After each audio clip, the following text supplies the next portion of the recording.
JonTron.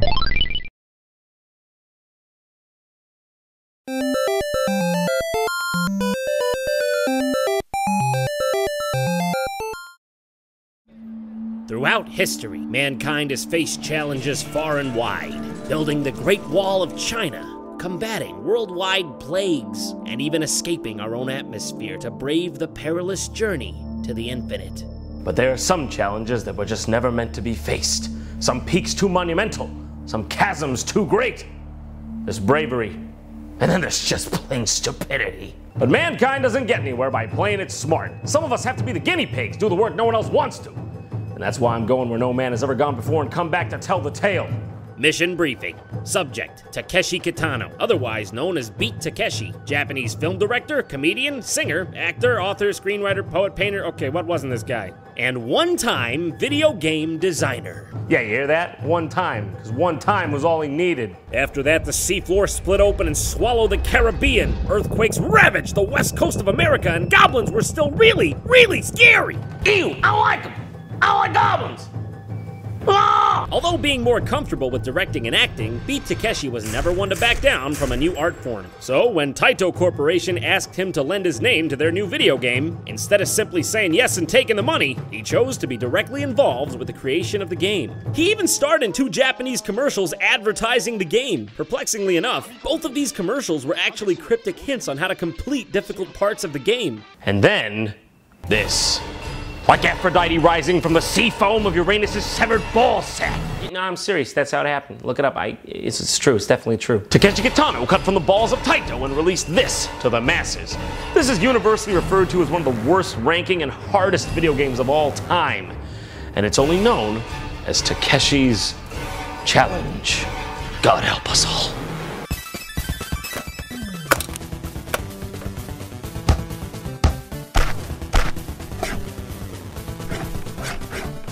Ah, fuck. There it is. You're looking at the very same image 1,000 Japanese kids saw on Christmas morning 1986. Put your mind into theirs. Feel the pain. Feel the anger. And now, first off, I just want to say there's a password guard in front of this password screen here, and you can just punch him and get a game over before you even play the game. Game over? I think there has to be a game first for it to be over. Maybe they're talking about the game of life. The game opens up with you getting yelled at in your boss's office, literally. You don't even get fired. It's not concrete. You're just being reprimanded for your mediocrity. Oh yeah? You're gonna yell at me? Well, this is a video game. I can do what I want. Oh, Merry Christmas, Japan 1986. Oh my god. Why would I try to escape real life by playing a game that's more depressing than real life? Am I supposed to feel good by comparison? Well, at the very least, I can say this game was innovative for its time. It's open-ended and has heavy real-life themes, which most concurrent games had little of, if any. But perhaps it's a bit too open-ended. Where am I supposed to go? The bank? The culture club? Grilled Mormons? Oh, what's going on? I didn't know it was alright to eat those guys. I better should check the Brobo. Make sure that's okay. Well, I already have no idea what to do. So I guess I'll do what I always do when I'm lost. Drink heavily. Lots of drinks. Way absolutely above the margin of necessary. Mom is scared. Huh. It's pitch black? Wait, where am I? Is this woman beating up on me? What's going on? My home. Well, this explains quite a bit. So you talk to your wife, and your options are food, a bath, let's go to bed, I want to travel, and I want a divorce. This is a video game from the 80s. Keep in mind, at this point, most games look like this, or this. They didn't usually have themes of domestic conflict in them, and they still don't, really. Let's give her the good old 1-2 divorce and see what happens. I mean, after all, she is violent. So you can pay alimony or punch. Punch?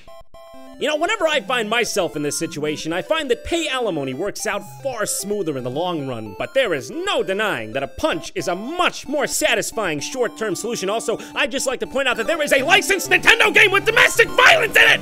You can literally murder your wife and children.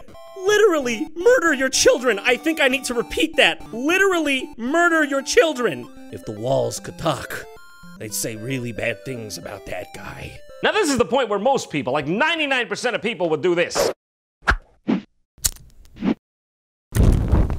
Out of this house! Out of this house! Spirits be gone from this house. But this isn't most people.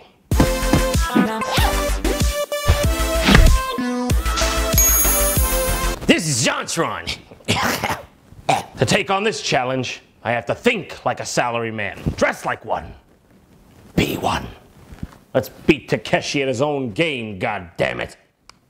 You are not gonna believe this. This game requires an insane amount of trial and error, more than any sane person would be expected to undertake. For starters, you're supposed to ignore your boss at the beginning of the game because you want to pick up the bonus he gives you later. So you go directly to the bank and close out your account to withdraw the 50,000 yen that are in there. Then you go to the local culture club and use the money to buy shamisen lessons? Yeah, it sounds random, right? But you're supposed to do this because you actually have to start the game out by divorcing your wife. And when you do that, you have to pay her alimony. And that means that 75% of the money that you're holding on to at that given moment will go to her. And you need the money later or else you'll get stuck. You won't be able to beat the game. So basically, you're trying to give your wife as little money as possible. Man, who said chivalry's dead?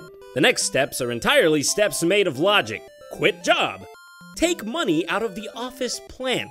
Learn to hang glide. All the while managing to dodge Yakuza toughs that are trying to beat the shit out of you as you moon jump past. And by the way, they're unavoidable. It doesn't matter how hard you try, unless you get lucky 10% of the time, they'll teleport to you and take a hit. Now normally in a video game, this wouldn't be a problem, but for a majority of the time in this game, you can't replenish your hearts, and you only have 4, which is not a lot, trust me. It's like the Yakuza are just a tax, a toll. Every time you pass one, they take a part of you with them. The more you play the game, the more you run the meter. Better use your time wisely. It's just an allegory. It's just an allegory of our inevitable demise. I'm slowly dying. I'm slowly dying just like him. Each obstacle makes an etching in my soul. Now this may seem very cryptic and convoluted, but that's because you haven't heard the next part. You're then supposed to go to the pachinko parlor and buy 500 balls and lose them. Sir, you don't have enough balls. Okay, first off, rude. But secondly, yes I fucking do, because they won't go down. I keep winning balls. Yeah, the one time I want to lose at gambling, and I can't do it if I tried. Now, I don't know for sure what hell looks like, but I think it might be a bit like Takeshi's challenge. This is ridiculous! Shut up, you dick!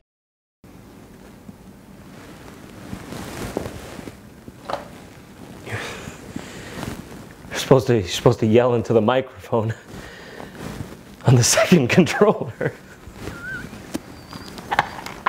A bunch of Yakuza toughs fill into the parlor, and to beat this part you have to knock out at least one of them, which is really hard because they all 3 pummel onto you really quickly and you die in seconds. Oh, and did I mention? Anytime you die in this game, you have to go to the beginning.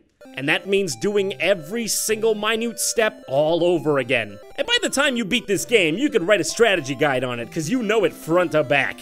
After you scare off the Yakuza from the parlor, the owner gives you a bunch of balls which you use to buy a shamisen.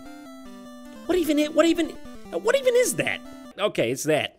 That's what it is. I guess I'm familiar, I just didn't know the name. Now we're off to the karaoke bar to sing the same song 3 times in a row because Takeshi Kitano is an insane person. You actually have to sing into the microphone on the second controller, which is pretty innovative for its time, but it's incredibly difficult and precise.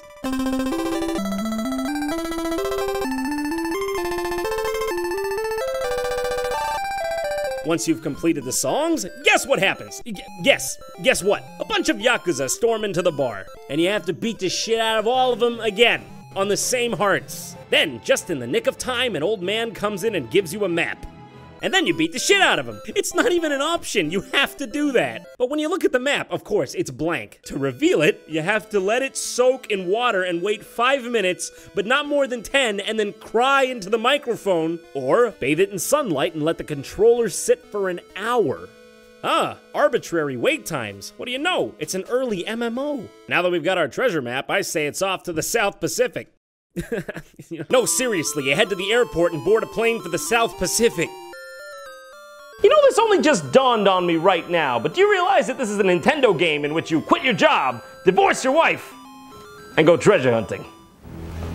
10 out of 10, 10 out of 10, 100 out of 100. Best game. Best game. When you get there, you get a gun. Well, getting the gun is kind of cool, I guess. It actually works. It's not just a bait and switch. Only now can you sleep at the hotel and regain your hearts. Oh my god, it's beautiful. It's the most beautiful thing I've ever seen. You know, for such a bad game, when I saw those 7 hearts, I was happy. I guess it just shows that life's all about perspective. Okay, this next part, I can't even stress enough. This is one of the hardest parts in any video game I've ever played. You have one shot at this flying segment, where you have to shoot a revolver abreast a hang glider at giant dive-bombing pigeons and UFOs. If you get hit once, you're dead. Game over. And you know what that means? Divorce your wife, sing the karaoke, question if it's ethical to eat Mormons, do the whole thing over again just to have another go at this hang gliding segment. It could take you 20, 30 times before you get this. And it wouldn't even be so bad if you could fully control the hang glider. But once you drop altitude, the only way you can go back up is to hit one of these gusts of wind, which you can accidentally shoot and destroy. Never in my life have I said, God damn it, I shot the wind again, and meant it. And meant that. Can you even fathom how hard this is? Was a human actually intended to be able to overcome this? After a while, it breaks you down. The only thing that keeps you going is the thought of what's coming next, the thought of winning. You can't let him beat you. It was designed to beat you. And you want to know how hard this game is? I started this review in 2012. Come on, I have to do this. I can't stop until I do this. Please, please. Oh my god. Oh my god, I made it. I did it. I got there. I got to the island. I'm finally here.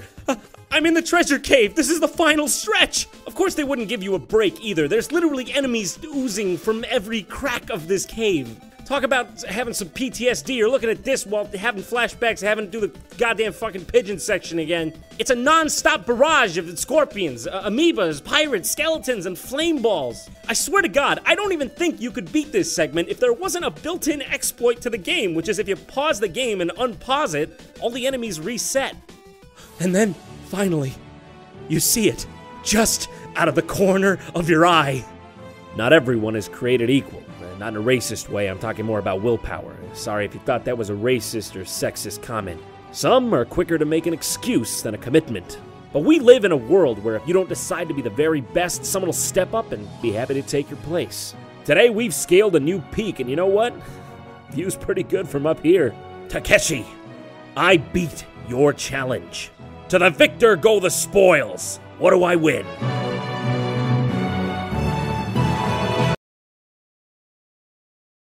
That's it. That's all it is. It says amazing, and it's just his face in the corner. After all that I just went through. Kitano-sama, 私はずっとあなたの大ファンです。バトルロワイヤルのあなたが本当に好きです。日本は現代ゲームの誕生の地です。なぜたけしの挑戦状を作ったのですか？なぜ私たちに対してこんなことをするのですか？私のことが嫌いなのですか？誰かにやらせれたのですか？この封筒には封筒と便箋が同封されていますから、これを使って謝罪文を返信してくれても構いません。私は本気です。真面目にこの手紙をあなたに送ります。この手紙は私書箱宛てです。どうか返信をください。これはショーの一部ではありません。この撮影が終わったら本当に送付しに行きます。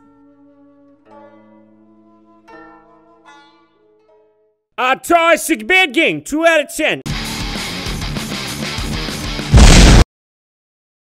Thanks for watching. If you want to stay up to date on JonTron, like my Facebook and follow me on Twitter. I promise, I'll use them.